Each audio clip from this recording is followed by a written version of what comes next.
BRS కాస్త TRS చేస్తా అని చెప్పేసి బీఆర్ఎస్ నాయకులు అంటారు. అంతలోనే మళ్ళీ కవిత గారు వచ్చేసి పేరు పెడుతున్నాను నా పార్టీకి అని చెప్పి పెట్టేశారు. తెలంగాణ పేరుతో అనేక రాజకీయ పార్టీలు పుట్టినయి, వచ్చినాయి, పోయినాయి, వస్తూనే ఉన్నాయి. 10 ఏళ్ల తర్వాత కేసీఆర్ ని ఓడించారు, గద్దె దించి కూర్చోబెట్టారు ప్రజలు. మరి 2.5 సంవత్సరాలు గడిచింది. ఇంకా 2.5 సంవత్సరాలు ఎట్లా గడపాలి? కాంగ్రెస్ ను ఎట్లా భరించాలి? ఏదైనా ఉపాయం లేదా ఈ ప్రభుత్వాన్ని గద్దెదించడానికి? కాంగ్రెస్, బీజేపీ రెండు తెలంగాణకు నష్టం చేసినాయి. సర్పంచ్ ఎలక్షన్స్ లో రేవంత్ రెడ్డి సొంత నియోజకవర్గమైన కోడంగల్లోనే బీఆర్ఎస్ బీజేపీ పొత్తుతోనే జరిగింది ఎలక్షన్స్. తెలంగాణకు అవమానం జరుగుతుంటే కూడా పెదవులు మోసుకున్నటువంటి బీజేపీతో మాకు ఎలాంటి పొత్తు లేదు. కేసీఆర్ మారిన మనిషి మర మనిషి అనే ఒక మాట గత వారం రోజుల నుంచి బాగా వినిపిస్తుంది తెలంగాణలో. తెలంగాణ ఉద్యమంలో పాల్గొన్నటువంటి ఏ తెలంగాణ ఉద్యమకారుడు అంగీకరించాడు? తెలంగాణలో జాతిపిత అంటున్న కేసీఆర్ ఎందుకు బయటికి రావడం లేదు?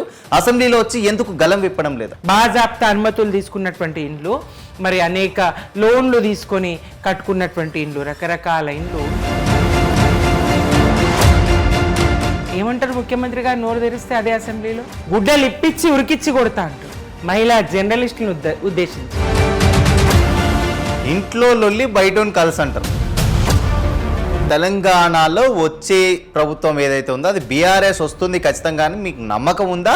ఓటమనే మాటే లేదు.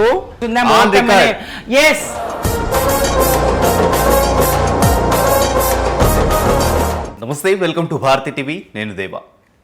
ఇవాళ మనతో ఒక స్పెషల్ అంటే స్పెషల్ ఫైర్ లీడర్ మనతో ఉన్నారు. ఎవరు ఆ ఫైర్ లీడర్ అంటే సుమిత్రానంద్ గారు, బీఆర్ఎస్ స్టేట్ నాయకురాలు. ఒకసారి వారికి వెల్కమ్ చెప్దాం.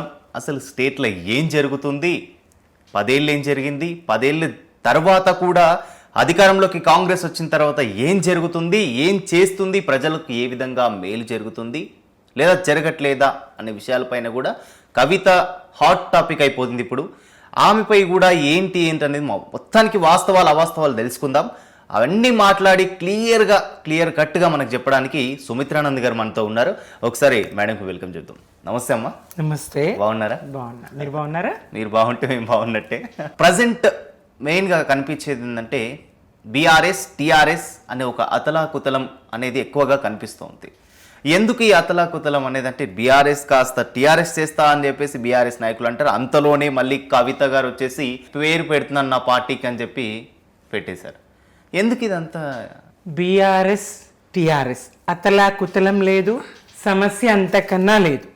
తెలంగాణ రాష్ట్రాన్ని సాధించిన పార్టీగా టీఆర్ఎస్ నాడు, దేశ ప్రజలు కోరుకుంటున్నటువంటి పార్టీగా బీఆర్ఎస్గా, ఏది ఏమైనా రాష్ట్రాన్ని సాధించిన పార్టీగా మొదటి ప్రయోజనము తెలంగాణనే.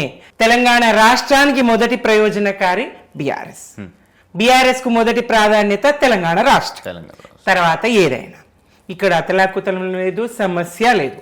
ప్రజలకు టీఆర్ఎస్ ఎంతగా ప్రజల్లో స్థిరపడిపోయింది అంటే కేసీఆర్ అంటే తెలంగాణ, తెలంగాణ అంటే కేసీఆర్, కేసీఆర్ తెలంగాణ టీఆర్ఎస్, ఇట్లా ఈ మూడింటి బంధం. తెలంగాణ రాష్ట్రము, కేసీఆర్, టీఆర్ఎస్, ఈ మూడింటి బంధము విడదీయరానిది. కేసీఆర్ అంటే ఆటోమేటిక్గా టీఆర్ఎస్, బీఆర్ఎస్, కేసీఆర్ అంటే ఆటోమేటిక్గా తెలంగాణ, తెలంగాణ అంటే ఈ స్థాయి ప్రచారం ప్రజలకు, సామాన్యులందరికీ కూడా కోట్లాది మంది హృదయాల్లో ఒక చెరగని ముద్ర ఈ పరిస్థితి. రాష్ట్ర సాధకుడుగా ఆయనకిచ్చినటువంటి స్థానం, 9.5 సంవత్సరాలు రాష్ట్రాన్ని ప్రగతి పథంలో పరుగులు పెట్టించినటువంటి ఒక పరిపాలనా అధ్యక్షుడిగా, ఒక ముఖ్యమంత్రిగా, తొలి ముఖ్యమంత్రిగా ఆయనకిచ్చినటువంటి స్థానం, సంక్షేమము అభివృద్ధి రెండు కళ్ళుగా చేసినటువంటి ఆయన పాలనా ఫలాలు పొందుతున్నటువంటి కుటుంబము తెలంగాణ. ఆ రకంగా ఆయన గుర్తుపెట్టుకుంటారు. ఇక్కడ ఎలాంటి కన్ఫ్యూజన్ కానీ ఎలాంటి అతలాకుతలం కానీ లేదు. ఇంకా ఇటీవల ప్రజల్లో ఈ ఆలోచన ఉన్నది, బీఆర్ఎస్ కన్నా టీఆర్ఎస్ ఎక్కువ ఆదరణ ఉన్నదని కేటీఆర్ గారు అన్న మాట నిజం. కవిత గారు టీఆర్ఎస్ అనే పార్టీ పెట్టింది నిజం. అయినప్పటికీ ఆ ప్రభావం ఎంత మాత్రం ఉండదు. టీఆర్ఎస్ పేరుతో, తెలంగాణ పేరుతో అనేక రాజకీయ పార్టీలు పుట్టినయి, వచ్చినాయి, పోయినాయి, వస్తూనే ఉన్నాయి. తెలంగాణకు అంతటి ప్రాధాన్యత, ప్రాముఖ్యత ఎట్లా వచ్చింది? అది కేసీఆర్ వల్లనే కదా, ఒక్కడి వల్లనే కదా. అసలు తెలంగాణ అనే పేరే అసెంబ్లీలోనే పలకనివ్వని రాష్ట్రంగా, ఉమ్మడి రాష్ట్రంలో నాడు పరిస్థితులు ఉండే కదా. చంద్రబాబు నాయుడు ముఖ్యమంత్రిగా ఉన్నప్పుడు యనమల రామకృష్ణుడు స్పీకర్గా ఉండి వినయ్ భాస్కర్ గారు, దాస్యం వినయ్ భాస్కర్ గారు, ఆయన ప్రణయ్ భాస్కర్ గారు, ఆయన తెలంగాణ అనే పదాన్ని అనబోతే తెలంగాణ ఏంటండి, వెనుకబడిన ప్రాంతం అనాలి. వెనుకబడిన ప్రాంతం కాదయ్యా, మీరు వెనక్కి నెట్టిన ప్రాంతం. వలస పాలకుల వివక్షతోని వెనక్కి నెట్టిన ప్రాంతం తెలంగాణ.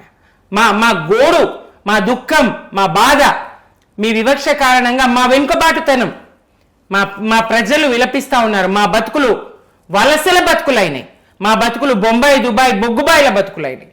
ఇట్లాంటి పరిస్థితిలో నాడు దాశరథి నా తెలంగాణ కోటి రతనాల వీణాని ఆ ప్రశస్త్యాన్ని కల్పిస్తే, ఆ నినాదంతో మా తెలంగాణ మాకు కావాలి, మా తెలంగాణ మాకు కావాలి, ఒక్క నినాదంతో కేసీఆర్ ఒక్కడుగా బయలుదేరి వందలు వేలు ఒక్క అడుగుతోని లక్షల కోట్ల అడుగుల్ని తన వెనుక నడిపించుకొని రాష్ట్రాన్ని సాధించింది.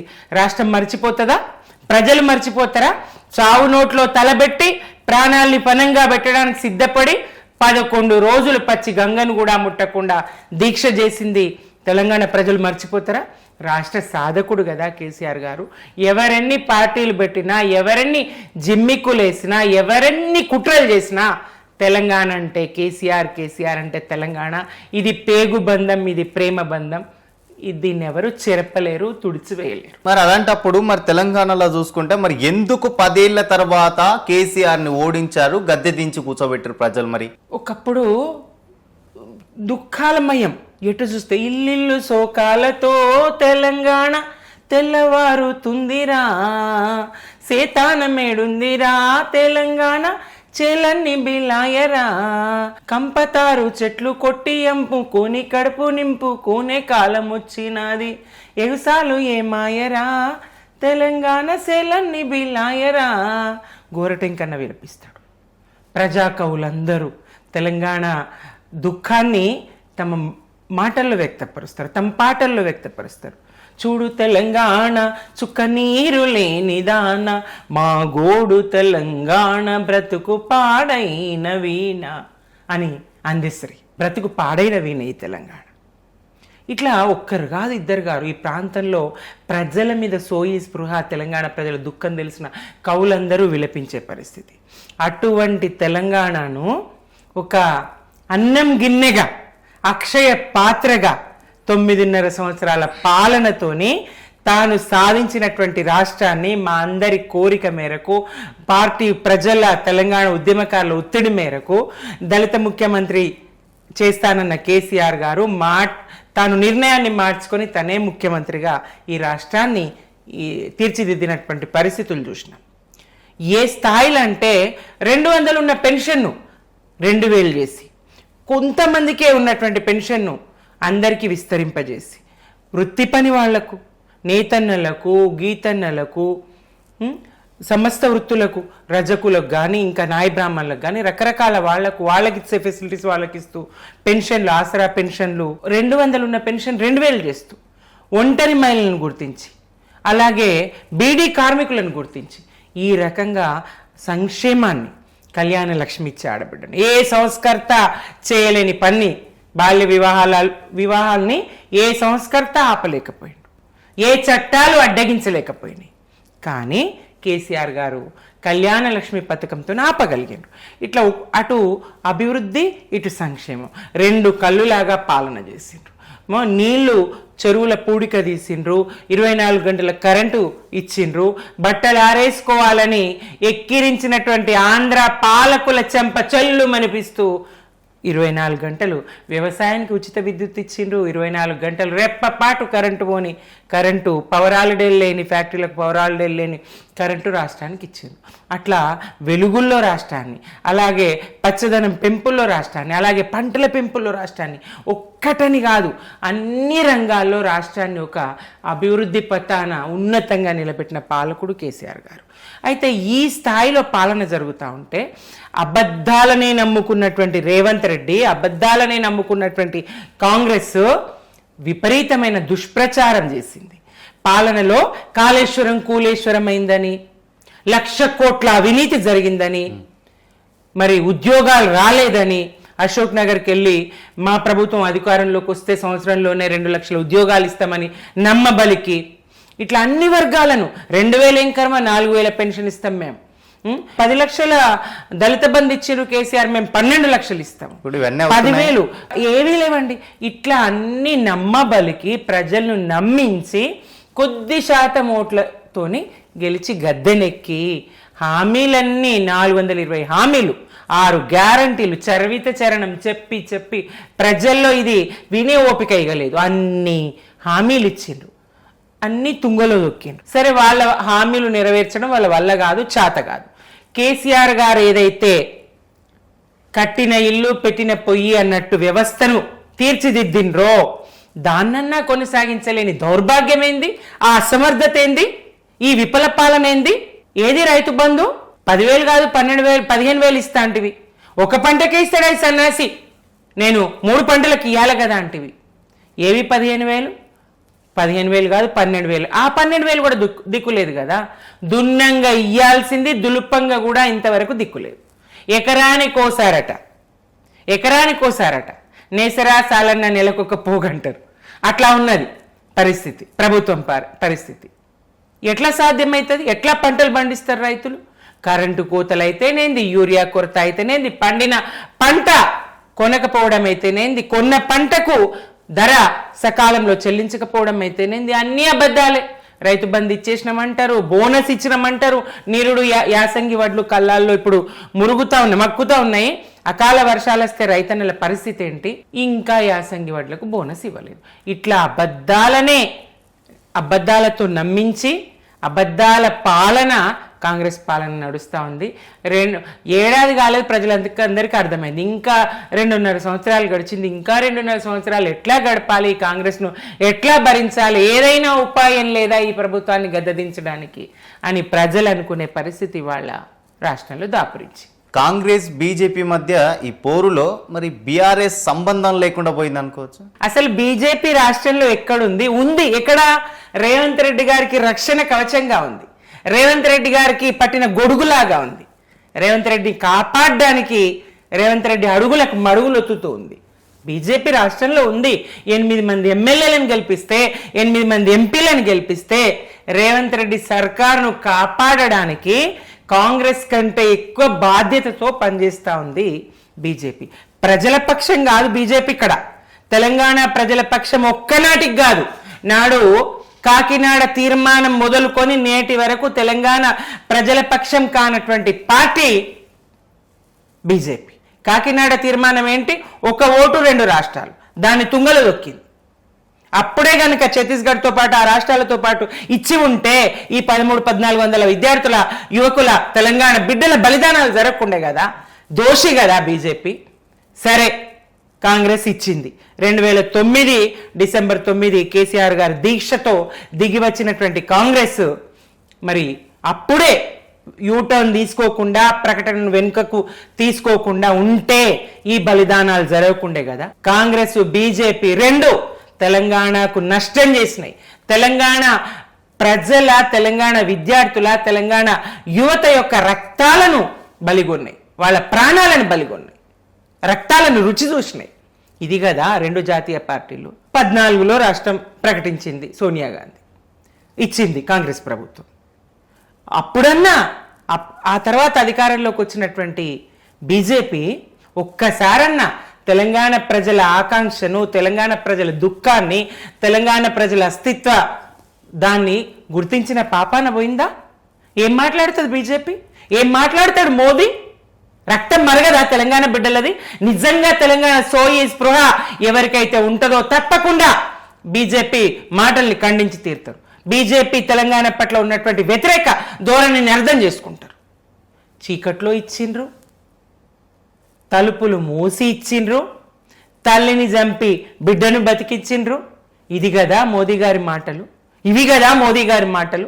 దేశ ప్రధాని తెలంగాణ ప్రజల ఆకాంక్షను గౌరవించరు, అస్తిత్వాన్ని గుర్తించరు, 60 ఏళ్ల తన్లాటను వెనుకబాటుతనం వాళ్ళకు కనిపించదు, మా దుఃఖం కనిపించదు, మా బాధ కనిపించదు, అగౌరవపరుస్తారు, అదనంగా 1 రూపాయి ఇయ్యరు. 12 సంవత్సరాల పాలనలో ఏది తెలంగాణకు ఒక్క ప్రాజెక్టుకు జాతీయ హోదా ఇవ్వదా? ఏం చేసింది తెలంగాణకు కేంద్రం? తెలంగాణ యువత ప్రశ్నించదా? ఎంతసేపు మతము మందిరము ఇదేనా? ప్రజలకి కూడు గూడు గుడ్డ అవసరం లేదా? ప్రజలు గౌరవంగా తలెత్తుకొని బతకాల్సిన అవసరం లేదా? 2 కోట్ల ఉద్యోగాలు ఏడాదిలో ఇస్తామని చెప్పింది మోదీ. ఎక్కడిది? జన్ ధన్ ఖాతా తెరవండి, ధన్ ధన్ ధన్, ప్రతి అకౌంట్లో 15 లక్షలు ఇస్తామని చెప్పింది. ఏమైనాయి? ఏం చేసిండ్రు ప్రజలకు? మరి అలాంటప్పుడు బీఆర్ఎస్ బీజేపీ 2 అలయన్స్ తోనే పోటీ చేస్తున్నాయి. సర్పంచ్ ఎలక్షన్స్ లో పోటీ చేసింది లేదు లేదు, ఎట్టి పరిస్థితిలో మేము పొత్తుతో పోలేదు. పోతే నిర్భయంగా ప్రతి ఎన్నికల్లో మా పొత్తు ఈ పార్టీతో ఉన్నదని చెప్పి పోటీలోకి పోయినట్టు ఎలక్షన్స్ లో ఖచ్చితంగా అలయన్స్ ఉంటుంది. లేదా మొన్న జరిగిన ఒక్క విషయం చెప్పనా, తెలంగాణ కోసం కలిసి వస్తే బొంత పురుగును గొంగడి పురుగును కూడా ముద్దాడుతాను కేసీఆర్ గారు ఉద్యమ కాలంలోనే చెప్పిండు. ఏదైతే చంద్రబాబు నాయుడు ప్రభుత్వంలో అసెంబ్లీ సాక్షిగా తెలంగాణ అనే పదాన్నే నిషేధించినటువంటి ఆయన జై తెలంగాణ అని తీరిండు చంద్రబాబు నాయుడు.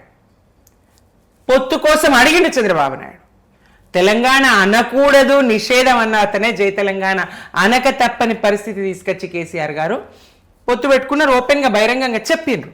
ఆ రకంగా వైఎస్ సమైక్యవాది, ఆయన ఉంటే అసలు రాష్ట్రమే సాధ్యం కాదు అనేటువంటి ప్రజలు అనుకుంటారు. అటువంటిది వైఎస్ గారితో జై తెలంగాణ అనిపించి అప్పుడు కాంగ్రెస్తో కూడా పొత్తు పెట్టుకున్న పరిస్థితి. తెలంగాణ కోసం దిగి వస్తే, తెలంగాణ ప్రయోజనాల కోసం, తెలంగాణకు మంచి చేయడం కోసం భేషజాలు లేవు.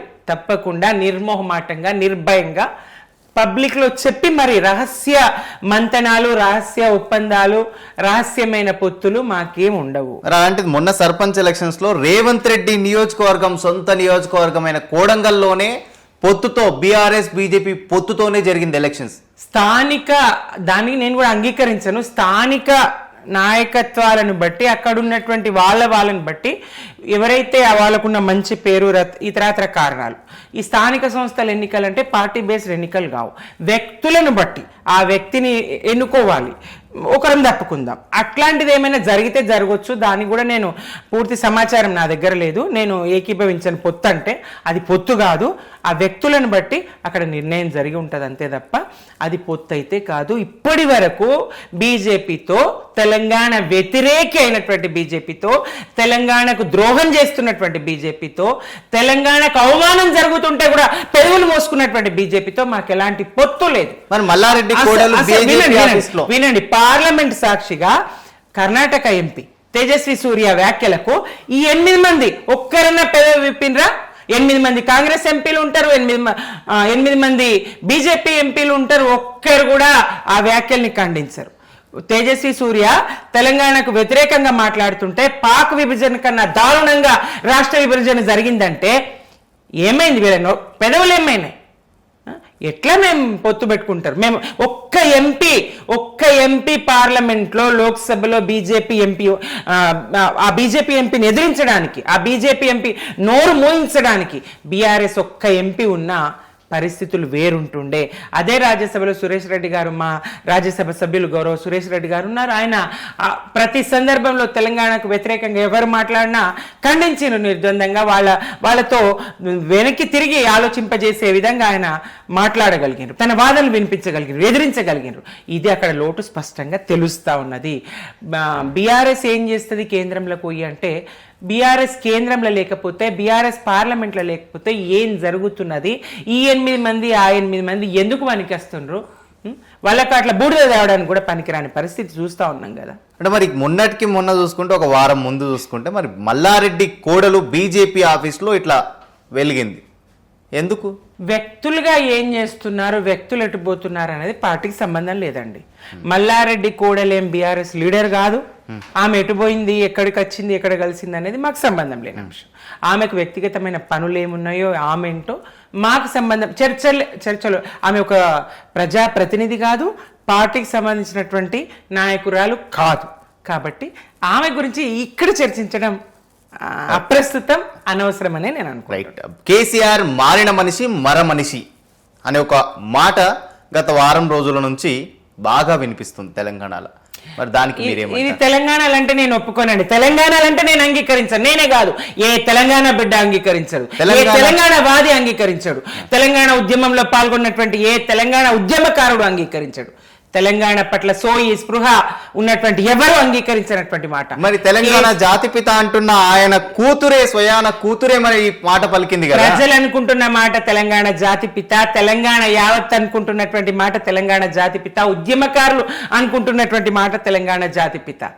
కవిత గారు ఏం ఆశించిండ్రో, కవిత గారు ఏం కోరుకుంటున్నారో, ఆమె ఏ ప్రయోజనాల్ని, ఏ నినాదం వెనుక ఏ ప్రయోజనం ఉన్నదో అని కమ్యూనిస్టులు అన్నట్టు మరి ఆమె మాట వెనుక ఏం ప్రయోజనం ఆశించిందో. ఎట్లా మర మనిషి అంటది, ఎట్లా మర మనిషి అంటది, ఎట్లా మర మనిషి అవుతాడు, ఎట్లా మారిన మనిషి అవుతాడు. కేసీఆర్ ఒక మానవతావాది, కేసీఆర్ ఒక దయార్థ హృదయుడు, కరుణరస హృదయుడు. ఆయన స్పందించగలుగుతాడు, మెత్తటి గుండెలు ఆయన. ద్రోహుల పట్ల ఎంత కఠినంగా ఉంటాడో, ద్రోహుల పట్ల ఆయన ఉక్కు గుండెలు, ఉక్కు సంకల్పం వాళ్ళని ఎదిరించడానికి. ఆ బక్కపల్సిన మనిషి ద్రోహుల పట్ల ఆయన ఉక్కు గుండెలు, కానీ అవసరార్థుల పట్ల, బాధితుల పట్ల, దుఃఖితుల పట్ల, తెలంగాణ బిడ్డల పట్ల ఆయన వెన్నపూస కన్నా మెత్తని మనసు. ఎవరు అడిగిండ్రని కళ్యాణ లక్ష్మి ఇచ్చిండు ఆయన. ఆడబిడ్డ దుఃఖాన్ని చూసి కదా గుండెల మీద కుంపటి అయితా ఉన్నది ఆడపిల్ల బతుకు. ఆడపిల్లని చదివిస్తలేరు. ఎంత చదివితే అంత ఎక్కువ చదువుకున్న భర్తను చూడాలి, ఎంత ఎక్కువ చదివితే అంత ఎక్కువ కట్నాలు అడుగుతాడు వాడు. ఇది వ్యవస్థ. ఏ చట్టాలు వరకట్న నిషేధాన్ని కొనసాగించలేకపోయినాయి, ఏ చట్టాలు బాల్య వివాహాల్ని అడ్డుకోలేకపోయినాయి, ఏ సంస్కర్త ఈ పని చేయలేకపోయిండు. కేసీఆర్ గారు ఒక్కరు కదా కళ్యాణ లక్ష్మి ఇచ్చి ఆడబిడ్డల్ని ఎన్ని లక్షల మందికి 18 సంవత్సరాలు వాళ్ళు ఏది శారీరకంగా మానసికంగా ఎదగడానికి, దృఢంగా ఎదగడానికి, వాళ్ళు చదవడానికి ఎంత గొప్ప ఇదే అది. కేసీఆర్ గారిది మెత్తటి మనసు. గర్భిణీ స్త్రీ పని చేయలేదు, పేదింటి బిడ్డ పని చేయక. నేను ఒక సంఘటన చూసినా అది హృదయ కదిలించి వేస్తుంది. దుఃఖం ఎంత అంటే, నేను ప్రభుత్వ పాఠశాల ఉపాధ్యాయునిగా పనిచేస్తున్న స్కూల్ పక్కన లంబాడి వాళ్ళ ఆ గుడిసెలు వేసుకొని చెరుకు కొట్టడానికి వస్తారు వాళ్ళు. ఒక గర్భిణీ స్త్రీ చెరుకు కొట్టడానికి వెళ్ళింది పనికి. ఆమెకు పురిటి నొప్పులు ప్రారంభమైనాయి. అక్కడ నుంచి చెరుకు తోట నుంచి గుడిసెకు రావాలి. దారిలోనే మా స్కూల్ ముందరనే ఇంకొక 100 మీటర్లు అయితే వాళ్ళ గుడిసెకు చేరే ముందరనే దారిలోనే ఆమె ప్రసవించింది. అక్కడికక్కడనే ప్రసవించింది. అప్పటికప్పుడు నేను పరిగెత్తుకెళ్ళి మా స్కూల్ బెంచీల మీద ఉన్నటువంటి ఆ చైర్ల మీద ఉన్నటువంటి టవల్స్ అవి పట్టుకెళ్ళి ఆ బిడ్డను పట్టుకున్నటువంటి పరిస్థితి. ఆ పూట చివరి గంట వరకు, ప్రసూతి డెలివరీ అయ్యే చివరి గంట వరకు, పురుడు పోసుకునే చివరి గంట వరకు పని చేయాల్సిన పరిస్థితులు. అట్లాంటి పరిస్థితులు ఉండకూడదని కదా ఒక పౌష్టికాహారం అందించేందుకు కేసీఆర్ కిట్టు. ఆడపిల్ల పుడితే 13,000, మగపిల్లవాడు పుడితే 12,000, ప్రభుత్వ ఆసుపత్రుల్లో ప్రసవాల కోసం డాక్టర్లకు ప్రోత్సాహకాలు ఎన్ని చేసిండు. ఇంటి దగ్గర అంబులెన్స్ తీసుకుపోవాలి, ఇంటి దగ్గర దించిపోవాలి. వైద్య రంగాన్ని ఎంత, విద్యారంగాన్ని 1000కి పైగా గురుకులాలు ప్రారంభించిండు. కేసీఆర్ ఒక ఆయన్ని వర్ణించడానికి పదాలు చాలు. అన్ని వర్గాలను కడుపును పెట్టుకున్నటువంటి కన్న తండ్రి లాంటివాడు. అందుకే తెలంగాణ జాతిపిత.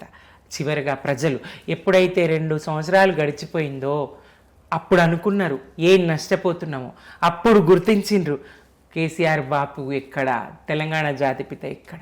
మరి అలాంటప్పుడు ఇంత మంచి మనసున్న వ్యక్తి ఇంత అసలు ఎట్లంటే, ఎవరైతే తెలంగాణలో ఉన్న ఆడబిడ్డలకు అందరికీ మట్టి కూడా తాకించలేనంత వరకు చేసిన మనిషిని మరి ఎందుకు తెలంగాణలో 10 ఏళ్ళు అయిపోయిన తర్వాత, కాంగ్రెస్ వచ్చిన తర్వాత 2.5 ఏళ్ళు అయినా కానీ ప్రజల్లోకి ఎందుకు రావడం లేదు? ఇక మొన్నటికి మొన్న చూసుకుంటే ఖమ్మంలో వెలుగుమట్లలో చూసుకుంటే కావచ్చు, ఇల్లు నేల కొరిగిన పరిస్థితి. అలాగే చూసుకుంటే ఇక్కడ హైదరాబాద్లో రాజేంద్ర నగర్ సైడ్ కావచ్చు, ఎక్కడికక్కడ కూల్ చేస్తామన్న పరిస్థితి. ఇంకొక దగ్గర చూసుకుంటే ఆ లాయర్కి సంబంధించిన ఏరియాలో చూసుకుంటే అక్కడ కూడా కావచ్చు, ఎన్నో జరిగిన ఇళ్లల్లో ఉన్నా కూడా లేడీస్ ఉన్నా కానీ కూల్చేసిన పరిస్థితి మనం తెలంగాణలో కాంగ్రెస్ ప్రభుత్వంలో చూసినాం. మొన్ననే ఎక్కువ కూడా ఈ 2-3 నెలలు. మరి ఇంత జరిగినా కానీ తెలంగాణలో జాతిపిత అంటున్న కేసీఆర్ ఎందుకు బయటికి రావడం లేదు? అసెంబ్లీలో వచ్చి ఎందుకు గలం విప్పడం లేదు? అంటే ఆయన మాట్లాడితే ఏదైనా వేదం అనేలా 10 ఏళ్ళు నడిచిందంటారు కదా, తెలంగాణ తెచ్చిందంటారు కదా, మరి ఎందుకు ఆయన మాట్లాడలేకపోతున్నాడు? ఎందుకు నోరు విప్పలేకపోతున్నాడు? ఎందుకు ఫామ్ హౌస్కే పరిమితం అవుతున్నాడు? కేసీఆర్ గారు ఎక్కడున్నా ఆయన ఆలోచన, ఆయన చూపు అంతా తెలంగాణ బాగు కోసమే.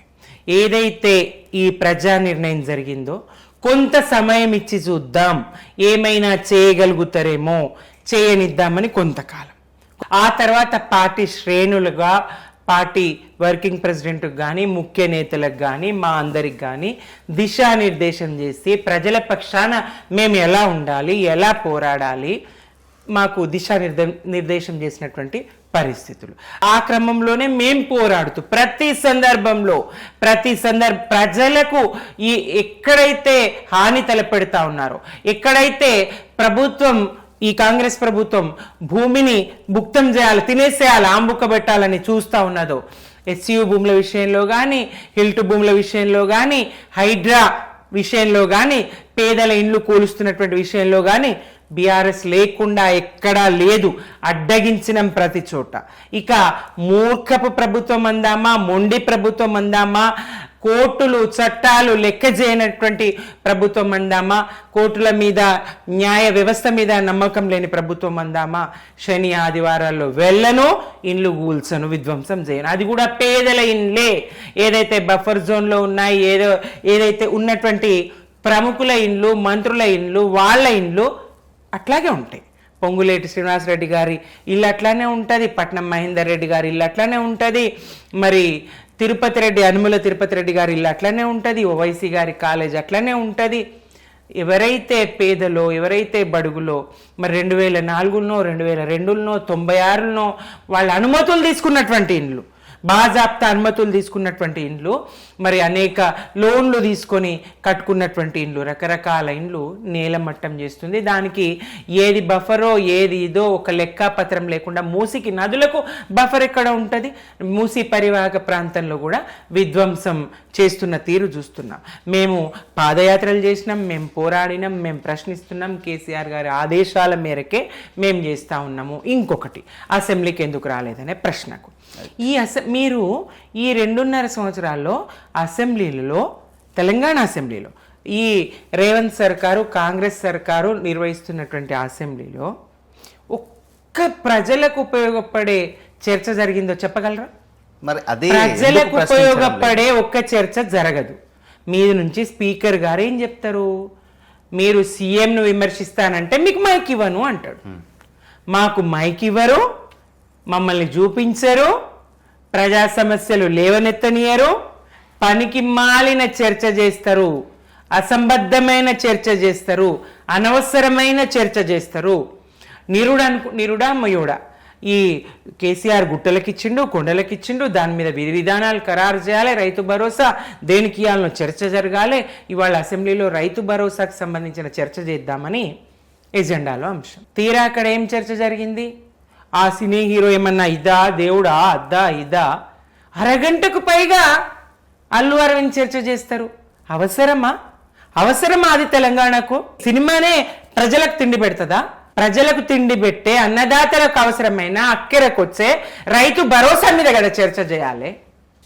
ఏమంటారు ముఖ్యమంత్రి గారు నోరు తెరిస్తే అదే అసెంబ్లీలో? గుడ్డలు ఇప్పించి ఉరికిచ్చి కొడతా అంటాడు మహిళా జర్నలిస్టులను ఉద్దేశించి. ఏమంటాడు అదే అసెంబ్లీలో? ఎవరు? దానం నాగేందర్, ఊకబెట్ట నోరు మూసుకో, తన్నిచ్చి కొడతా, ఉరికిచ్చి కొడతా అని మాట్లాడతారు. వాళ్ళ వ్యంగ్యాస్త్రాలు, వాళ్ళ అహంభావపు ప్రదర్శనలు, 1000 మీటర్లు లోతు గోయిదవి పాతి పెడతా. ఎక్కడ మీరు కాంగ్రెస్ను పాతి పెట్టకుండా కాంగ్రెస్ నిలబెట్టుకొని పాలన చేయండి. సాధ్యమైతే అది చేయండి. మీరేందో నిరూపించుకోండి. ప్రజల చేతుల్లో ఉన్నది. 10 ఏళ్ళు మిమ్మల్ని పక్కన పెట్టలేరా? మేమిచ్చినాం బలిదేవత అన్న నోటితోనే సోనియమ్మ దేవత మేమిచ్చినామని పేమెంట్ కోటాలో వచ్చి మీరు అవుట్ సోర్సింగ్ సీఎం గారు మీరు వచ్చి అవుట్ సోర్సింగ్ పీసీసీ తీసుకొని మీరు వచ్చి మరి ఇవాళ మమ్మల్ని అనడం కాదు, ప్రజలు నిర్ణేతలు. ఎవరి పాలన ఎట్లున్నది, అబద్ధాలకు ఎట్లా మోసపోయి ఎట్లా గోసపడుతున్నారు ప్రజలకు అన్నీ తెలుసు. ఎవరిని గోయిదవి పాతాలో ఎవరిని ఎక్కడ పెట్టాలో ప్రజలకు తెలుసు. స్వల్ప మెజారిటీ 39 సీట్లు వచ్చినాయి. ఒక 10-15 సీట్ల వరకు 1000-2000 ఓట్ల తేడాతో మేము ఓడిపోయినాము, ఓటమి పాలైనాము, వాళ్ళు గెలిచిండ్రు. అంతే 1.7% చిల్లర ఓట్లతోని గద్దె మీద కూర్చున్నారు. వీళ్ళదేం బంపర్ మెజారిటీ కాదు, మాకు వచ్చినట్టేం 100 సీట్లు వచ్చి లేవు. ఇది పరిస్థితి. దాన్ని చూసుకొని నేనే రాజు, నేనే మంత్రి, నేనే ఇది ఏంది వ్యాఖ్యలు?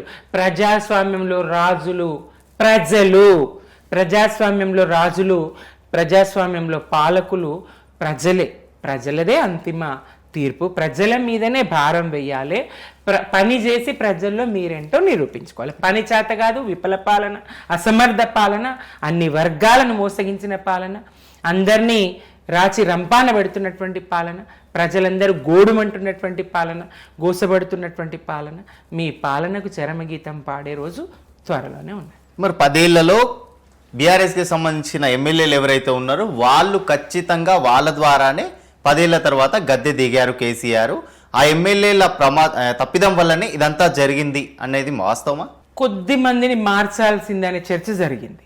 రిపోర్ట్స్ కూడా, సర్వే రిపోర్ట్స్ కూడా కొద్ది మందికి అవకాశం అంటే ఓడిపోయే అవకాశం ఉంది. ప్రజల్లో వ్యతిరేకత వచ్చింది. ప్రజల్లో అభిప్రాయం స్థిరంగా దృఢంగా ఎప్పుడు ఉండదు. ఆయన్ని అక్కడనే రేవంత్ రెడ్డి గారిని ఓడించిన చోటనే మళ్ళీ గెలిపించారు. నేను అక్కడ ఓడిపోతే 1,00,000 మెజారిటీ ఏదో రాకపోతే రాజకీయ సన్యాసం చేస్తాను. ఉత్తమాటనే సన్యాసం లేదు, ఏం లేదు. మళ్ళీ వచ్చి మల్కాజిగిరిలో పోటీ చేసిండు, మళ్ళీ పోయి ఆయన నియోజకవర్గంలో అక్కడ పోటీ చేసి మళ్ళీ ఇదైంది. ప్రజలు స్థిరమైన అభిప్రాయంతో ఉండరు. ఒక 6 నెలల ముందు ఇది వచ్చింది. 6 నెలల్లో వీళ్ళు పనితీరు మార్చుకుంటారు, ప్రజల్లోకి వెళ్తారేమో అని చెప్పేసి వాళ్ళకి హెచ్చరిక చేసి, ఇగో మీ పట్ల వ్యతిరేకత వచ్చింది, మీరు పనితీరు మార్చుకోవాలి, ప్రజలకు చేరువగా ఉండాలి, ప్రజల అవసరాలు గుర్తించి పనిచేయాలని కేసీఆర్ గారు హెచ్చరిక చేసిండ్రు, ప్రజల్లోకి పంపించిండ్రు. వాళ్ళు ఏమన్నా మార్చుకున్నారేమో పద్ధతి, గెలుస్తున్నామేమో అనేటువంటి ఒక దాంతోనే అదే వాళ్ళకి ఇవ్వడం జరిగింది. అది కూడా కొంత కారణం కావచ్చు, కాదని కాదు. ఏది ఏమైనా ప్రజలు ఏమనుకుంటారు, నాకు వినబడినంత వరకు సర్పంచ్ ఎలక్షన్స్ లాగా ముఖ్యమంత్రికి కూడా డైరెక్ట్ ఓటింగ్ ఉంటే బాగుండేది, కేసీఆర్ గారు గెలుస్తుండే. మాకుగా మేము మా ఎమ్మెల్యే ఓడిపోతే చాలు కేసీఆర్ఏ సీఎం అనుకున్నాం. అందరూ బీఆర్ఎస్ ఎమ్మెల్యే ఓడిపోయిన ప్రతి చోట ఇదే మాట, మా ఎమ్మెల్యే ఓడిపోతే చాలు, మా ఎమ్మెల్యే ఓడిపోయినా ఏం కాదు, కేసీఆర్ఏ సీఎం ఉంటాడు రాష్ట్రంలో అని అనుకున్నాము. ఇట్లా జరిగిపోయింది అని ప్రజలు బాధపడుతుంది అయితే స్పష్టంగా వినిపిస్తుంది, కనిపిస్తుంది. మీరు కూడా ఒట్టికి పోయి మాట్లాడి చూడండి, జనంలో అదే చెప్తారు. ప్రత్యక్ష ఎన్నిక ఉంటే కేసీఆర్ఏ సీఎం. రైట్. కవిత కన్నీటి వెనుక హరీష్ రావు, కేటీఆర్, కేసీఆర్. మరి కవిత మార్గదర్శి రేవంత్ రెడ్డి, ఈ మాటకు మీరేమంటారు? ప్రజలు నిర్ణయిస్తారు. కవిత కన్నీటి వెనుక కన్నీరుందా, కవిత వెనుక కన్నీరుందా, కవిత మరి తన భవిష్యత్తు పన్నీటిమయం చేసుకోవాలనుకుంటుందా? ఎస్, ముఖ్యమంత్రిని చెప్పుకుంటున్నారు, తన ముఖ్యమంత్రి అభ్యర్థినని చెప్పుకుంటున్నారు. బీసీ నినాదం ఎత్తుకుంటారు, మరి బీసీగా ప్రకటించరు, తనే ముఖ్యమంత్రి అనుకుంటారు. కవిత కన్నీటికి అర్థం లేదు. కవిత కన్నీటికి అర్థం లేదు. 9.5 సంవత్సరాల్లో అన్ని వర్గాల ప్రజలకు పరిపాలనా ఫలాలు అందినాయి. కేసీఆర్ గారి పాలనలో సుభిక్షమైన సుఖశాంతుల పాలన, అన్నపూర్ణనుగా రాష్ట్రాన్ని తీర్చిదిద్దిన పాలన, అక్షయ పాత్రగా రాష్ట్రాన్ని తీర్చిదిద్దిన పాలన, అసంతృప్తికి అవకాశం, ఆవగింజంత అవకాశం ఇవ్వకూడదు. అట్లాంటి పాలన ఒక కుటుంబ సభ్యురాలుగా, ఒక పార్టీ నాయకురాలుగా, ఒక ఎమ్మెల్సీగా ఆమెకు ఉండాలి. ఆమెకు ఎందుకు లేదు? కారణాలు మరి ఆమె క్లియర్గా చెప్పింది, నేనే సీఎం. మేము బీఆర్ఎస్ ఎవరు సీఎం అనుకుంటున్నాం? కేసీఆర్ సీఎం అనుకుంటున్నాం. బీఆర్ఎస్ సీఎం క్యాండిడేట్, సీఎం అభ్యర్థి కేసీఆర్ గారే. ఇది ప్రజల ఆకాంక్ష, ఇది బీఆర్ఎస్ నిర్ణయము. మరి కవిత గారు తను సీఎం అభ్యర్థి, అందుకే పక్కకు జరిగిండ్రేమో, అందుకే కేటీ రామారావు గారు సీఎం తర్వాత, అంటే కేసీఆర్ తర్వాత కేటీ రామారావు గారు ఉంటారు. సీఎం మా నినాదం, నేనే సీఎం ఆమె నినాదం. నేనే సీఎం అనేది, తనే సీఎం అనేది కవిత గారి నినాదము. కేసీఆర్ మా సీఎం అని మా నినాదం. మరి కేసీఆర్ సీఎం కాబట్టి తనకు అవకాశం రాదని తను బయటకు వెళ్ళిండ్రేమో, తను పనిచేయాలనుకున్నారేమో, అది క్లియర్గా ప్రజలకు మరి రేవంత్ రెడ్డి వదిలిన బాణమేమో మరి కవిత. ఇక్కడ ఒక దుష్ప్రచారం. రేవంత్ రెడ్డి వదిలిన బాణం చాలా మందికి స్పష్టం అవుతా ఉంది. ఎందుకంటే మొన్నటి ప్రసంగంలో ఆమె స్పష్టం చేసింది, అది క్లియర్గా అర్థమైంది. కాకపోతే ఇదే కాంగ్రెస్ దుష్ప్రచారం చేస్తూ, ఇదే తెలంగాణ ద్రోహులు, తెలంగాణ వ్యతిరేక శక్తులు, వలసవాదులు, సీమాంధ్ర పెట్టుబడిదారులు, వీళ్ళంతా ఒక దుష్ప్రచారం ఏం చేస్తున్నారు అంటే కేసీఆర్ వదిలిన బాణం కవిత అంటారు. నాడు అదే మాట అన్నారు. షర్మిల గారిని కూడా కేసీఆర్ వదిలిన బాణమే అన్నారు. నష్టం జరగలేదా షర్మిల గారి వల్ల? ఇక్కడ తెలంగాణలో పార్టీ పెట్టి మహిళా నాయకురాలనని ఓ పల్లె పల్లె తిరిగి పాదయాత్రలు చేసి, అదంతా మనం చూసినాం కదా. పాదయాత్ర అంటే పదాల మీద నడిచే యాత్ర అని ఆమె ఒకటి ఎట్లా ట్రోల్ అయిందో చూసినాం కదా. తెలంగాణ ప్రజల రాజకీయాలు తెలిసిన అందరికీ తెలిసింది ఆ విషయం. నాడు ఆమెను కేసీఆర్ వదిలిన బాణం అన్నారు. ఇప్పుడు కవితను కూడా కేసీఆర్ వదిలిన బాణం అని తెలంగాణ ద్రోహులు, వాళ్ళు ఏ స్థానంలోనూ ఉండండి, పచ్చ మీడియా కానివ్వండి, వ్యతిరేకులు కానివ్వండి, సీమాంధ్ర పెట్టుబడిదారులు కానివ్వండి, ఎవరన్నా కానివ్వండి, దుష్ప్రచారం ప్రజల్లో తీసుకెళ్ళి గందరగోళం క్రియేట్ చేయాలనేది వాళ్ళ వ్యూహం. కానీ కవిత గారు ఏం మాట్లాడుతూ ఉన్నారు? మరమనిషిని తండ్రినే అన్న మనిషి ఎట్లా కేసీఆర్ గారు వదిలిన బాణం అవుతుంది? మరి కర్కోటకుడి పాలన నడుస్తూ ఉంది అని చెప్పి ఆ మాట అనాల్సినందుకు బాధపడుతున్నాడు అని కన్న తండ్రిని మాట అనడానికి లేని బాధ, తెలంగాణ జాతిపితగా ప్రజలు భావిస్తున్నటువంటి కేసీఆర్ గారిని అనడానికి లేని బాధ, రేవంత్ రెడ్డి గారిని అనడానికి బాధ ఉన్నది అంటే ఇక నేను విప్పి చెప్పాలా? ప్రజలకు అర్థం కాలేదా? ప్రజలే అనుకుంటున్నారు వెళ్తా ఉంటే. ప్రజలు మనం ఎవరో తెలియని, మనకు సంబంధం లేని చోట మనం నిలబడితే ప్రజలు మాట్లాడుకునే మాటలు మనకు వినపడతాయి. మరి అలాంటప్పుడు కేసీఆర్ ఎందుకు స్పందించడం లేదు? తన కూతురే ఇలాంటి వ్యాఖ్యలు చేసినప్పుడు కేసీఆర్ ఎందుకు స్పందిస్తలేడు? కేసీఆర్ గారు చాలా ఉదాత్తమైనటువంటి స్వభావం, ఆయన ధీరోదాత్త నాయకుడు. ఆయన కయ్యానికైనా వియ్యానికైనా సమఉజ్జి కావాలి. ప్రతిదానికి ఆయన ఆయుధాలను ఎక్కువ పెట్టాల్సిన పని లేదు. వాటిని అవసరానికి వాడుకోవాలి. ఆయుధాలని అవసరానికి వాడుకోవాలి, కానీ ప్రతిదానికి అవసరం లేదు. కేసీఆర్ స్పందించదగ్గ సందర్భము ఇది కాదు. కేసీఆర్ స్పందించదగ్గ అవసరము అంతకన్నా లేదు. మేము సమాధానం చెప్తున్నాం. అది మేము కూడా బలవంతంగా మీరు అడిగితే, లేకపోతే ఆమె ఏం పని చేసుకుంటుందో, ఏం ప్రజల్లోకి వెళ్తుందో, ఏం చేస్తుందో చేసుకొనివ్వండి. మరి ఇంకోటి, ప్రజలు ఎప్పుడు గుర్తిస్తారు? ప్రజల పక్షం అయితే కదా గుర్తిస్తారు. ఇప్పుడు ఈ 2.5 ఏళ్లలో ప్రజలు ఎంత నష్టపోయినరు? 420 హామీలు నెరవేర్చే విషయంలో ప్రజల పక్షాన నిలబడతారా?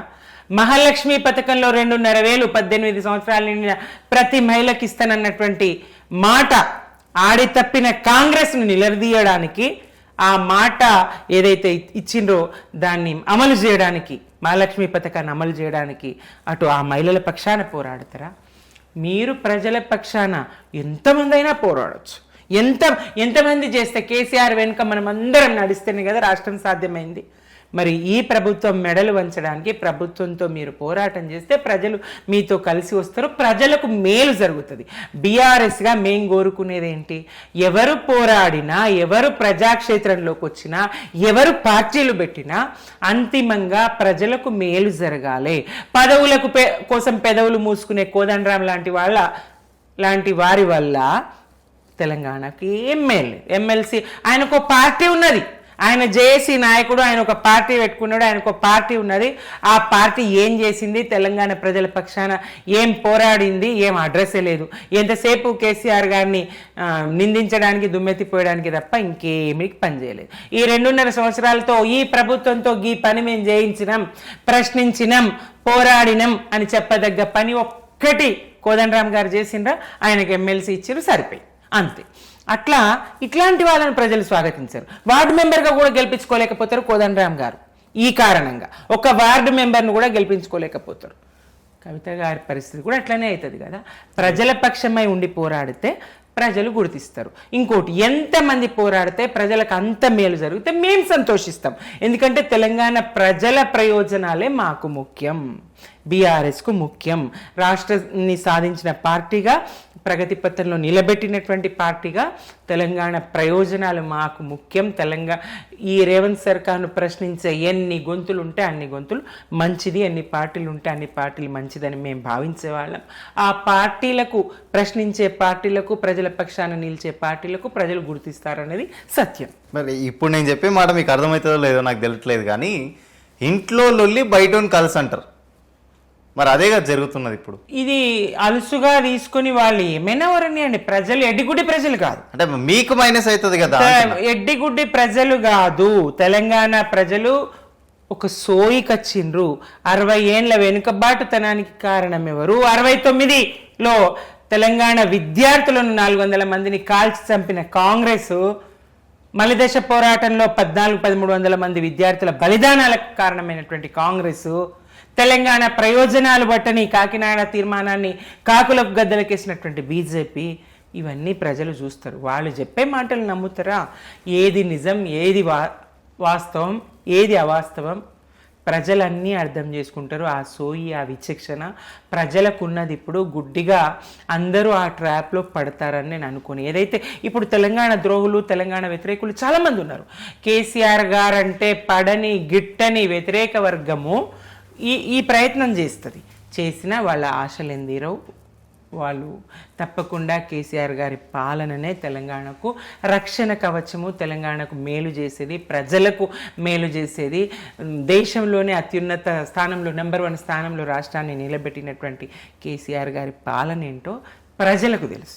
ఇది మరి కవిత ప్రజెంట్ ఏదో టైం పాస్కి ప్రజల్లో వెళ్ళి ఏదో పోరాటాలు చేస్తున్నా అని చెప్పేసి మొత్తానికి టైం పాస్ చేస్తుంది అంటే మరి మీరేమంటారు దానికి? ఈ ఆమెకే తెలియాలి అది టైం పాసా, లేకపోతే బీఆర్ఎస్కి వ్యతిరేకం చేయాలనా, లేకపోతే తానెదిగి ముఖ్యమంత్రి కావాలన్నా, ఏం చేస్తున్నారు అనేది ప్రజలు అర్థం చేసుకుంటారు. కవితకు తెలుసు, కవిత అంతరాత్మకు తెలుసు, ప్రజలకు తెలుసు తానే ఏం చేస్తున్నారు, ఎందుకు ప్రజల్లోకి వచ్చారు, ఎందుకు బీఆర్ఎస్ను విభేదించారు, ఎందుకు కేసీఆర్ గారి పాలనను తప్పుపడుతూ ఉన్నారు ప్రజలు అర్థం చేసుకుంటారు.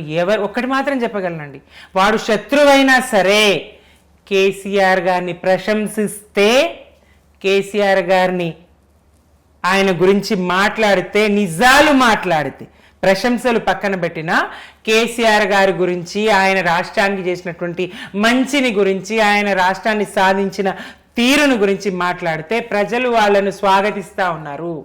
మరి ఆయనకు వ్యతిరేకంగా ఎవరు మాట్లాడినా ప్రజలు తిప్పి కొడతారు, వెనక్కే పంపిస్తారు. గోడకు కొట్టిన బంతిలాగా వెళ్ళాల్సి వస్తుంది తిరిగి. బీఆర్ఎస్ను ఏమన్నా, బీఆర్ఎస్ మీద ఒక బంతి వేయాలంటే అది తిరిగి ఇదే అవుతుంది. అది ప్రజలు తప్పకుండా గమనిస్తూ ఉన్నారు, చూస్తూ ఉన్నారు. ఏ నినాదం వెనుక ఏ ప్రయోజనం ఉన్నది, ఎవరి వెనుక ఎవరున్నారు, ఎవరి కుట్రలు చేస్తున్నారు, ఎవరి దుష్ప్రచారాలు చేస్తున్నారు అన్నీ ప్రజలు గమనిస్తారు. విచక్షణ వారికి ఉన్నది. కాకపోతే ఏదైతే వాళ్ళ పప్పులు ఉడకలేదో, కేసీఆర్ గారి వల్ల రాష్ట్రం సాధ్యమైంది. కొరుకుడు పడని కొయ్యలాగా కేసీఆర్ గారు తెలంగాణ వ్యతిరేకులకు, తెలంగాణ ద్రోహులకు, సీమాంధ్ర పెట్టుబడిదారులకు, వలస పాలకులకు, మరి అది హైదరాబాదు అని కలవరించి అయ్యో మా హక్కులు పోయినాయని బాధపడే వాళ్లకు అది మింగుడుబడని మాట. అట్లాంటి వాళ్ళు ఆమె వెనుక ఉంటారేమో, అట్లాంటి వాళ్ళు ఆ మీడియా ఆమెను సపోర్ట్ చేసి నిలబెడుతుందేమో, కానీ అని ప్రజలు తెలుసుకుంటారు. రైట్. జీవన్ రెడ్డి విషయంకి వస్తే కనుక, మరి జీవన్ రెడ్డి ఇదేమో మంచితనం, అంటే జీవన్ రెడ్డిని బీఆర్ఎస్ పార్టీలోకి తీసుకోవడం మంచితనం. మరి బీఆర్ఎస్ పార్టీలో నుంచి కాంగ్రెస్లోకి వెళ్ళిన ఎమ్మెల్యేలు ఎవరైతే ఉన్నారో వాళ్ళందరూ అది తప్పు, ఇదైతే మంచితనం. ఏది కరెక్ట్గా కాదు కదా మరి ఇదేంటి? జీవన్ రెడ్డి గారు స్పష్టంగా బహిరంగ వేదిక మీద కండువా కప్పుకొని ధైర్యంగా నేను బీఆర్ఎస్లో చేరానని ప్రకటించి స్వాగతించినాం. మరి ఈ 9 మంది ఎమ్మెల్యేలు కాంగ్రెస్ లో చేరినామని చెప్తారా? ఆ ధైర్యం ఉన్నదా? చేర్చుకున్నామని చెప్పే ధైర్యం కాంగ్రెస్ కున్నదా? ఈ దొంగాట ఎందుకు?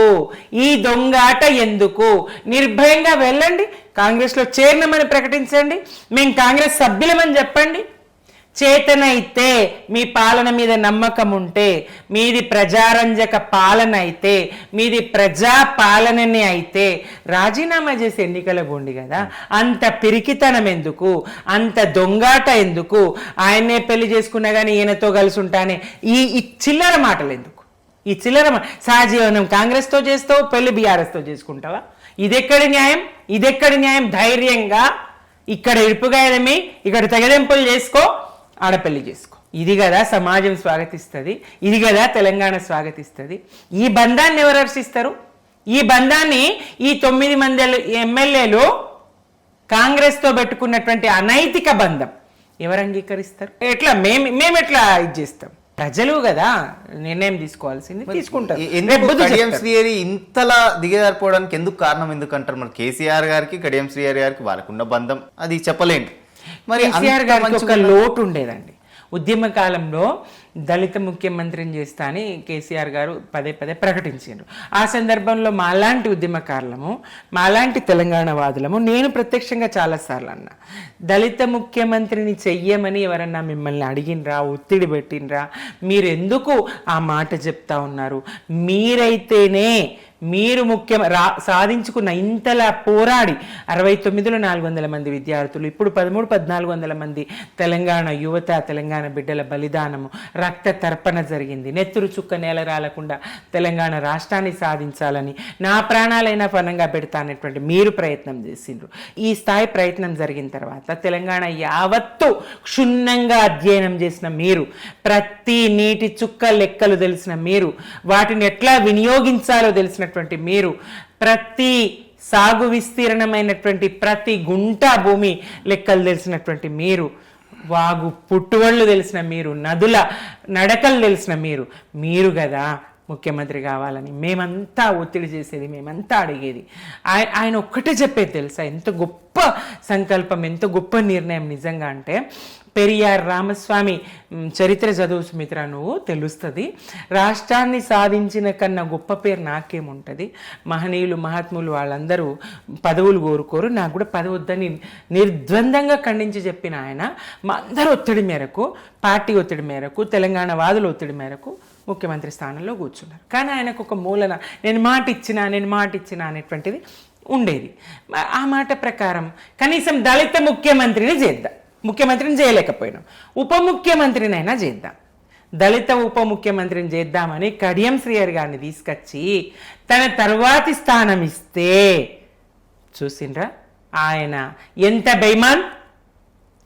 వాళ్ళందరూ పాపం దళితులందరూ బాధపడతారు, ఈయన మావోడు గానే కాదు అని ఇప్పుడు చెప్తారు, ఈయన మా దళితుడే కాదు ఈయన అని చెప్పి. కానీ మేమప్పుడు దళిత ఉప ముఖ్యమంత్రి అనుకుని ఆయన ఉప ముఖ్యమంత్రి చేస్తే ఆ బేమాన్ మనిషి, ఆ నియ్యత లేని మనిషి, ఆయన పార్టీ టికెట్ ఇచ్చింది, బిడ్డకి ఇచ్చింది, ఆయనకిచ్చింది, ఆయన పార్టీ మారిన తీరు చూసినాం. తిట్టిన నోటితోనే కాంగ్రెస్ను పొగొడ్డం, మరి బీఆర్ఎస్ను కేసీఆర్ను పొగిడి నోటితోనే తిట్టడం, ఆ మోరే అనే స్థాయిలో. మోరి కూడా నయ్యం, మురుగును మోసుకపోతుంది. ప్రజలకు మేలు చేసే మోరితో కూడా మోరే లేకపోతే మురిగి వ్యవస్థ ఎట్లా శుద్ధి జరుగుతుంది? ప్రజల ఆరోగ్యం ఎట్లా ఉంటుంది? మోరి ప్రజలకు మేలు చేస్తుంది. ప్రజలకు మేలు చేయనటువంటి, మురిగిని కూడా మోసుకపోలేనటువంటి ఆయన నోరు చిచ్చి అనే స్థాయికి ప్రజలు, వాళ్ళ దళితులు వ్యతిరేకిస్తూ ఉన్నారు, తెలంగాణ ప్రజలు వ్యతిరేకిస్తూ ఉన్నారు. కడియం శ్రీహరి గారి పరిస్థితి అది. మొన్నటికి మొన్న చూసుకుంటే చాలా వరకు లవ్ జిహాదీ అనే ఇష్యూ చాలా అంటే చాలా బయటకు పడుతుంది.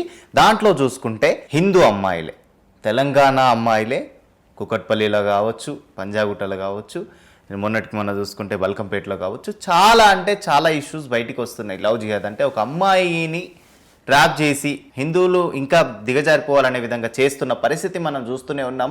అలాంటి దాన్ని ఎందుకు బీఆర్ఎస్ ఖండించడం లేదు, ఎందుకు మాట్లాడడం లేదు? కాంగ్రెస్ కూడా మాట్లాడడం లేదు. ఓకే, కాంగ్రెస్ అధికారంలో ఉంది, కాంగ్రెస్ ఒక్క మాట కూడా మాట్లాడడం లేదు. బీజేపీ మాట్లాడితే, బీజేపీ దానికోసం పోరాడితే హిందుత్వవాదులు అని చెప్పేసి బీజేపీ వాళ్ళు అంటారు. ఎందుకు? పదే పదే చెప్తూ వస్తున్నా, ఏ నినాదం వెనుక ఏ ప్రయోజనం దాగి ఉన్నదని. ఒకటి, బీజేపీ ఎందుకు ఇటు దృష్టి సారించింది, ఎందుకు ఇప్పుడే వెలుగులోకి తెస్తుంది? బీజేపీ దగ్గర ఉన్న అస్త్రాలు ఏమైపోయినాయి? మందిరం అయిపోయిందా? మస్జిద్ కూల్చడం అయిపోయింది, మందిరం అయిపోయింది, రాముడైపోయిండు, ఇంటింటికి జై శ్రీరామ్ నినాదాలు రాయడం అయిపోయింది. అక్షింతల పంపిణీ అయిపోయింది. కొత్త ఆయుధం కావాలి బీజేపీకి, కొత్త ఆయుధం కావాలి. ప్రపంచంలో ప్రేమ కొత్తదా? ప్రపంచంలో ప్రేమ కొత్తదా? ప్రేమకు ఇప్పుడేనా ప్రేమ ఇప్పుడే పుట్టిందా? ప్రేమ మనుషుల మొదలైన నాటి నుంచి, మనిషి అనే పుట్టుక మొదలైన నాటి నుంచి ప్రేమ అనేది. ప్రేమ గుడ్డిది అని అంటారు. ప్రేమ కులం చూడదు, మతం చూడదు, పేద ధనిక భేదం చూడదు. అనేక ప్రేమ పెళ్ళిళ్ళు జరిగినాయి. సాధారణ పెళ్ళిలాగా అక్కడ కూడా విచ్ఛిన్నమైన పెళ్ళిళ్ళు ఉన్నాయి. దీనికి ముస్లిం అమ్మాయిలు హిందూ అబ్బాయిల్ని చేసుకున్న సందర్భాలు, హిందూ అమ్మాయిలు ముస్లిం అబ్బాయిల్ని చేసుకున్న సందర్భాలు, క్రిస్టియన్స్ హిందువులు చేసుకున్న సందర్భాలు, క్రిస్టియన్స్ ముస్లిమ్స్ చేసుకున్న అన్ని మతాలు కలగాపులగంగా. నేను చెప్పేది ఏంటంటే ప్రేమకు మతం అడ్డు కాదు, ప్రేమకు కులం అడ్డు కాదు, ప్రేమకు ఆస్తి అంతస్తు అడ్డు కాదు. కటిక పేద వాళ్ళని కూడా మనం అనేక సినిమాలు చూస్తాం, చుట్టూ మన పరిసరాల్లో చూస్తాం, మన చుట్టూ సమాజంలో చూస్తాం. అట్లా పేద ధనిక కులము మతము హెచ్చు తగ్గు అందము అందవిహీనము ఇవేవి చూడండి ప్రేమ. అట్లా ఏదైనా జరిగితే జరగవచ్చు. దానికి జిహాద్ అని ఇంకోటని పేరు పెట్టడం సమంజసం కాదు. దానికి ఆ పేరు పెట్టడం సమంజసం అని నేను అనుకోను. మీరు మీ ఇళ్ళల్లో ఎవరి ఇళ్ళల్లో వాళ్ళు సాధ్యమైతే ప్రేమ పెళ్ళిళ్ళు వద్దనుకుంటే మీ పిల్లల్ని మార్చుకునే ప్రయత్నం చేయండి. ఎవరికి వాళ్ళు ఆ కుటుంబాలు వాళ్ళ పిల్లలు ప్రేమ చెప్పి కలగదు, ప్రేమ ఒకరికి చెప్పి కలగదు. ప్రేమకు నిర్వచనం ఇవ్వడం అసాధ్యం అండి. దుఃఖం తెలిసిన రెండు హృదయాల సాన్నిహిత్యమే ప్రేమ. కానీ అక్కడ జరిగేది తెలిసిన రెండు హృదయాల సాన్నిహిత్యమే దగ్గరితనమే ప్రేమ. అట్లా ఒకరికొకరు వారు దగ్గర కాకుండా ఉండాలంటే వాళ్ళ దుఃఖాన్ని కుటుంబం ముందు తెలుసుకోవాలి, వాళ్ళ అవసరాన్ని కుటుంబం ముందు తెలుసుకోవాలి. ప్రేమ గుడ్డిది అనేటువంటి భావన పోగొట్టాలి. కుటుంబాలు తీసుకోవాల్సిన మన వైఫల్యమే కదా, కుటుంబ వైఫల్యమే కదా. ఒకవేళ అట్లా జరిగిందంటే అట్లా జరగకుండా కుటుంబాలు చూసుకోవాలి తప్ప దాని వ్యవస్థ మీదకి మతాల మీదకి ఇంకో దాని మీదకి నెట్టాల్సిన అవసరం ఉన్నదని నేను అనుకోను. రైట్. మొత్తానికి చూసుకుంటే తెలంగాణలో వచ్చే ప్రభుత్వం ఏదైతే ఉందో అది బీఆర్ఎస్ వస్తుంది ఖచ్చితంగా. మీకు నమ్మకం ఉందా? లేకపోతే ఒకవేళ ఓడిపోతే గనక అది ఎవరు బాధ్యత అనుకోవచ్చు? ఓటమనే మాటే లేదండి, ఓటమనే మాటే లేదు. రేవంత్ రెడ్డి 100% పందెం ఇక్కడే మళ్ళీ కూర్చుందాం. ఓటమనే మాటే లేదు. కేసీఆర్ గారి 9.5 సంవత్సరాల పాలనను 2.5 సంవత్సరాల రేవంత్ రెడ్డి పాలనను పోల్చి చూసుకుంటే అసలు ఏమాత్రం పోలిక లేదు. ఆ స్థాయిలో వ్యత్యాసం ఉంది. ప్రజల మనిషిగా, ప్రజల మేలు కోరే మనిషిగా, తెలంగాణ ప్రయోజనం కోరే మనిషిగా, ప్రతి అణువుకు పాలనా ఫలం అందేటట్టుగా, ప్రతి మనిషికి ఇంటింటికి కాదండి ప్రతి మనిషికి పాలనా ఫలం అందేటట్టుగా కేసీఆర్ గారి పాలన సాగింది. ప్రతి వర్గాన్ని దోపిడీ చేసే పాలన, ప్రతి మనిషిని ముంచే పాలన, ప్రతి మనిషిని వంచే పాలన, దోకాబాజీ పాలన రేవంత్ రెడ్డి గారి పాలన జరుగుతూ ఉంది. ప్రజలన్నీ గమనిస్తారు. ఇప్పటికిప్పుడు ఎన్నికలు పెడితే ఇంకా 2.5 సంవత్సరాల దాకా ఎందుకండి? ఇప్పటికిప్పుడు ఎన్నికలు పెట్టినా కేసీఆర్ గారే గెలుస్తారు, కేసీఆర్ గారినే ముఖ్యమంత్రిని చేస్తారు, రెట్టింపు మెజారిటీతో గెలుస్తారు. అట్లాంటి పాలన కాంగ్రెస్ చేస్తా ఉంది. అంటే ఇప్పుడు కాంగ్రెస్ పాలన ఇట్లుంది కాబట్టి మళ్ళీ బీఆర్ఎస్ గెలిపించి మళ్ళీ గుడ్డిగా నమ్మి కాదు, కాంగ్రెస్ పాలన ఇట్లున్నది, మా 9.5 సంవత్సరాల పాలన ఎట్లున్నదో కూడా చెప్పిన నేను. బాధపడిన సందర్భం లేదండి, అరుదు. బాధపడిన 100 మందిలో ఒకరో ఇద్దరో బాధపడడం లెక్క కాదు. 100 మందిలో 90 మందిని బాధపెట్టే కాంగ్రెస్ పాలన నడుస్తూ ఉంది. కాంట్రాక్టర్లో, కార్పొరేటర్లో, సీమాంధ్ర పెట్టుబడిదారులో, పచ్చ మీడియానో, ఆయన మంత్రుల్లో, ఆయన ప్రజాప్రతినిధిలో వాళ్ళు ఒక 5-10% లబ్ధి పొందుతున్నారేమో కాంగ్రెస్ పాలన తప్ప 90% ప్రజలు దుఃఖితులుగా ఉన్నారు. ఉద్యోగులు 5 DL పెండింగ్ ఉండి దుఃఖితులుగా బాధితులుగా ఉన్నారు. అలాగే రిటైర్డ్ ఎంప్లాయీస్ బాధితులుగా ఉన్నారు. అలాగే విద్యార్థులు బాధితులుగా ఉన్నారు. ఫీజు రియంబర్స్మెంట్ పథకాన్ని తుంగలో దొక్కి మరి బడుగులకు విద్య అందని అయినటువంటి పరిస్థితిని ఎలా తీసుకొచ్చింది ఈ కాంగ్రెస్ ప్రభుత్వం. అట్లాగే పాఠశాల నుంచి కాలేజీ వరకు కూడా అందరు విద్యార్థులకు ఫీజు రియంబర్స్మెంట్ ఇవ్వకుండా, బెస్ట్ అవైలబుల్ స్కూల్ విద్యార్థులకు, ఎస్సీ ఎస్టీ విద్యార్థులకు కూడా ఫీజు ఇవ్వకుండా, అటు విద్యారంగాన్ని ఇటు వైద్య రంగాన్ని మందులు బిల్లలు ఇవ్వకుండా, మళ్ళా నేను రాను బిడ్డు సర్కారు దవాఖానకని ప్రజలు వాడుకునే విధంగా, అటు తాగబోతే నీళ్లు లేక తుమ్మెదాలు తడి గొంతులారిపాయే తుమ్మెదాలు అని ప్రజలు వాడుకునేటట్టు ఎన్ని ఇవాళనే పేపర్లో చూసినా ఎన్ని వేల లక్షన్నర ఏదో చెప్తా ఉన్నారు, లెక్క నాకు సరిగా గుర్తులేదు. పొంగులేటి గారే చెప్తున్నారు అన్ని ట్యాంకర్ల నీళ్లు వాడాల్సి వస్తుంది హైదరాబాద్లో అని, నీటి ఎద్దడి ఉన్నదని ఆయన్ని ఒప్పుకుంటా ఉన్నారు. ఇట్లాంటి పాలన నడుస్తూ ఉంది కదా. అన్ని వర్గాలను ఇబ్బందుల పాలు చేసే, అన్ని వర్గాలను మోసగించే దోకాబాజీ పాలన నడుస్తూ ఉన్నది. మేం చేసింది ఏందో ప్రజలకు కనబడ్డది, కేసీఆర్ గారు చేసింది ఏందో ప్రజలు గుర్తిస్తున్నారు. కాబట్టి మమ్మల్ని గెలిపిస్తారు. అదే మాట నేను చెప్పదలుచుకున్నాను. రైట్, చూద్దాం వచ్చే పాలనలో ఏ విధంగా ఉంటుంది, ఈ 2.5 పాలన ఏ విధంగా ఉంటుంది, దాని తర్వాత ఏ విధంగా మొగ్గు చూపుతారు ప్రజలు అనేది కూడా మనం కూడా చూద్దాం. మీరు ఎక్కడికి వెళ్ళారు, మేము కూడా ఎక్కడికి వెళ్ళాం. అంతిమ నిర్ణయం ప్రజలది, ప్రజలే నిర్ణేతలు, ప్రజాస్వామ్యంలో ప్రజలే దేవుళ్ళు, ప్రజలే మరి తాము ఎలా ఉండాలో నిర్ణయం తీసుకునే అధికారం ప్రజలకే ఉంటుంది. తమ పాలకులు ఎట్లా ఉండాలో నిర్ణయం తీసుకునే అధికారం ప్రజలకే ఉంటుంది. కాబట్టి ప్రజలదే అంతిమ తీర్పు. రైట్ అమ్మా, థ్యాంక్ యూ సో మచ్. ఎప్పటికైనా పోరాడేది ప్రజల కోసమే, మీరైనా మేమైనా కానీ. సో అందరం కూడా పోరాడేది ప్రజల కోసమే. అందరూ కూడా, మీరు కూడా ఇంకా ప్రజల కోసం పోరాడి ప్రజలకు మంచి కోసం వాళ్ళకి సపోర్ట్గా ఉండాలని కూడా నేను కూడా ఆశిస్తున్నాను. ధన్యవాదాలు. Thank you.